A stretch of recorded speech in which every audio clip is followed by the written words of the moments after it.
So hi hello అందరికి. Kuwait లో ఒక వారం నుండి చలి ఇరిగేసేస్తుంది భయ్యా. మధ్యాహ్నం 1 గంట అవుతుంటే కూడా చలి మాత్రం తగ్గేదేలా అంటుంది. స్కూల్ డ్యూటీ అయితే ఇప్పుడే అయ్యింది భయ్య. మా మేడం కొన్ని వస్తువులు చెప్పింది. సూపర్ మార్కెట్ దాకా వచ్చున్నాను. గుండ్రటి పాత్రల్లో ఒక్కొక్క ఐటమ్ అయితే ఉంటుంది. నహి, బాజిల్లా, జరీస్, హరీస్, మరాక్. సో ఇలాంటివి అయితే ఉంటాయి. వీటి అర్థం తెలుగులో నాకు కూడా తెలీదు, గుర్తులేదు, మర్చిపోయా. సో ఇక ఇరానీ రొట్టె అయితే కావాలంట, ఒక 5 పీసులు. చెప్పిన అర సెకండ్ కి తెచ్చి ముఖం మీద కొట్టాడు. అతని బాధ నేను అర్థం చేసుకోగలను. రాత్రిపూట పిల్లంతా గొడవపడి ఉంటాడేమో. సర్లే ఊకో ఊకో, ఎద్దులా ఉండవు.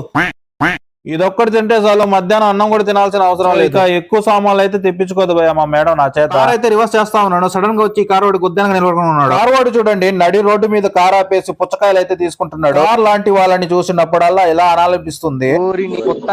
నువ్వు మనిషి లేకపోతే మాట మృగానివిరా నువ్వు.